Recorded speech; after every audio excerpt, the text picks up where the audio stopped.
Nëse ne kemi të bëjmë me, se ka marrë kjo termi patronazhim, është bërë si termi për kod penal, për ne në veçan kodin penal. Qa është patronazhimi? Patronazhimi është i njëjti sistem. Pedinim i qytetarëve për t'i bërë presion për anë vete. Është i njëjti sistem që përdor Partia Demokratike dhe Partia Republikane, ku strukturat partijake duke jetuar në vendin e punës ata vëlla. Nuk i kërcënojnë me mendimin ekonomike, me lejet e ndërtimit, me shpejtë. Që bëjnë këtë gjë. Lërmë ta them tani. Që bëjnë këtë gjë. Te nuk e bëjnë ata. Mësini fakti nëse se po do kam edhe përvojën një 9 vite drejtues institucioni dhe kam pas drejtore që kanë qenë me Partinë Demokratike dhe janë hapur.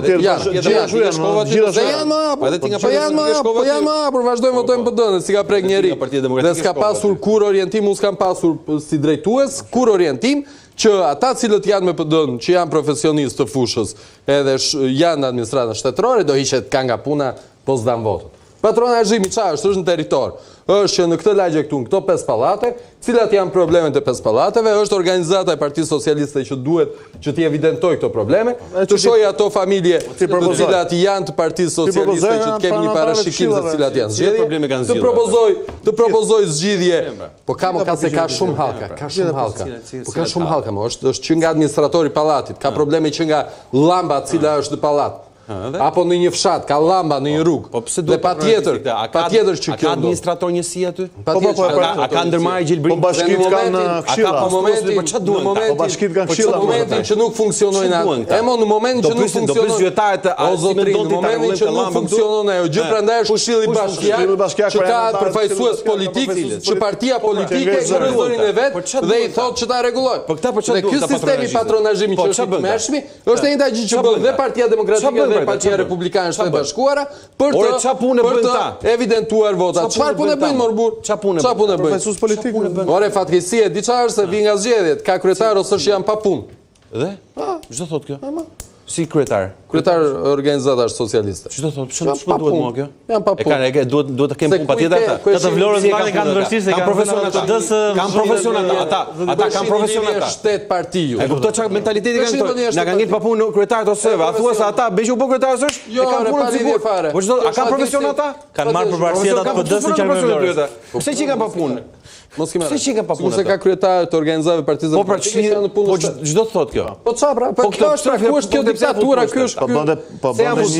Kush kjo habia dhe tmerr që ndodh në Shqipëri? Po si mund të justifikosh dhe patronazhisë? Po paktën merru me këtë mos më shaj Ramën thotë, po mos justifiko dhe patronazhisë që janë fenomeni më i ndyrë i si më indikimi dhe presioni që bëhet qytetarëve. Si pse? Po duhet thash pse pra. Po ta thash pra pse?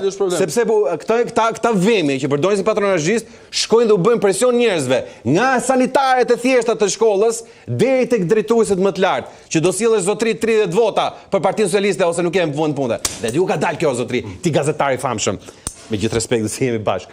Që do se 184, ç'a në doli? Doli Pirin Dreu, që sot është kryetari i bashkisë dhe atëherë ishte deputet dhe merrte në telefon drejtorin e shkollës të Maqellarit dhe i thoshte: "Zotri, kam dëgjuar që ke fol kundër partisë, po nesër ti do shkosh të deklarosh votën për Partinë Socialiste në Dibër ose të hënë mos hajden punë." Me që deshe një fakt edhe ti tjetri. Po për këto fenomene po flasun. Dhe këtu patronazhimi fillon. Një fenomen mos e përgjithso. Këto fenomene as do dorëqen ai drejtori edhe vazhdoi të ishte drejtori. Po patjetër se shkoi deklaroi votën për profesionin, patjetër. Patjetër për, si këtë lë. Dhe përgjimet apo të le Pierinin? Të lutem. Nëse mundet një moment për këtë pjesë. Për zgjedhjet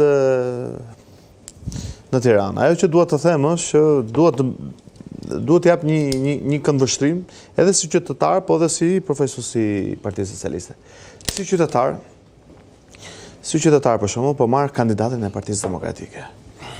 Florianin. Zoti Binaj. Po, zoti Binaj, si aktor shumë i mirë, do ta doja do kisja, do paguaj një bilet për ta parë në shfaqje. Por ta harrojmë që ky aktori ka një regjisor mbrapa. Dhe ky regjisori është njeriu që ka sjellë probleme më të mëdha këtij vendi. Regjizori. Dhe qytetarët, unë si qytetar, dua një figurë të qëndrueshme, një figurë që t'jetë prodhuar dhe t'jetë testuar në menaxhim të një administrate publike. Kandidatë e PS-s kanë edhe kandidatë e PS-s regjizor mbrapa, zoti Morremi. Më fal papa, unë përveç rolit. Ju keni një regjizor mbrapa. Ja pra një sekond. Përveç aktorit, rolit dhe fushës humorit, që deri para disa kohësh kemi patëm replikën e zotit Deda, për shembull, që shpjegoi që nuk është bashkia një teatr kuklash apo Çfarë tha Jul Deda? Shumë që tha nuk është për aktor. Po kupton? Po më ka bërë replikë zoti Deda. Si e ka thënë tamam? Që ka thënë PD-ja, profesorët e PD-s asaj kohe, nuk është bashkia për aktor. Po pra. Për show. Kështu që tani kërkojnë të bëjnë show. Më kupton më show. Dhe mua më vjen keq për personalitetin, integritetin e zotit Binaj, sepse si individ gëzon respektin tim. Por problemi është se neve kemi të bëjmë një vendimarrje kryesisht politike që ka një regjisor, ta thash, ka për probleme më të mëdha këtij vendit dhe një vendimarrje dhe administrative se flitet për menaxhimin e Bashkisë së Tiranës, flitet për rreth 11.000 punonjës, flitet për shumë vepra se si do ta menaxhoj edhe zoti Rama piktor është në komision zoti Morremi. Është politik, po pranaj është Gerta Manastiliu, kandidate për Bashkinë e Tiranës, e cila është testuar, ka qenë më para drejtuese e mbrojtjes sociale në Bashkinë Tiranë ku e drejtonte kryeministri Edi Rama, ka qenë drejtuese e qendrës spitalore në sprovuar në disa ka qenë drejtuese e Ministrisë së Shëndetësisë dhe ka korrur sukses. Pra është një model figurë e qëndrueshme. Ka korrur si Ministri i Shëndetësisë kodit? Po tani menaxhimi i pandemisë, se menaxhimi i pandemisë, nëse ti menaxhimin e pandemisë jepsh vetëm kronika aty te syri ose ishe në shtëpi, kurse ajo ministre ishte 24 orë. Çfarë bënte ajo? Kupton? Çfarë bënte ajo? Koordinonte gjithë rrjetin spitalor, gjithë rrjetin spitalor dhe madje edhe nisma më e rëndësishme që ishte edhe nisma e gjithë rrjetit të vullnetarëve që vinin nga shkencët sociale dhe që jepnin shërbim ndaj të moshuarve, të cilët ishin të vetmuar në banesë. Po e koordinoi Ministri i Shëndetësisë kjo. Urdhro? Ka qenë tjetër ka pas Ministri i Shëndetësisë dhe Mbrojtjes Sociale, mos e ngatro, mos e ndaje, mos e. Kjo bën Ministri i Shëndetësisë apo këtë merr me plot? Po normale do marrë dhe ka qenë Ministri i Mbrojtjes Sociale. Po. Si një anë shëndetësore mund të kthehet në një plagë sociale. Më kupton zotëri? Po. Kështu që e ka bërë shumë mirë atë pjesë dhe flasim edhe faktin tjetër, menaxhimin e pandemisë dhe flasim edhe faktin tjetër. Ti mund të thosh edhe Qori, Partia Demokratike, nëse është edhe regjisor dhe redaktor atëherë. Po çam të lutem me teori marksiste mos na sjellë ama të lutem se është ja të lutem tani mos ma përmend atë emër se është një tallje për qytetarët, është një tallje për qytetarët, edhe do të tregojmë për qytetarët. Do marrë atë grushin e votave që ka dhe kaq nuk është ai nuk është politikan, një politikan i cili ka në gjuhën e tij një gjuhë rretje. Po s'ka konsumuar pushtet që të japësh këtë. Po që ti për të marrë një pushtet nuk duhet të konsumosh një gjuhë rretje ndaj një kundërshtari. Më kupton? Është shumë e gabuar. Një gjuhë rretje, një gjuhë saksiste, do të thënë, vetëm etik në komunikim nuk ka, do të thënë. Edhe juve jeni moderator.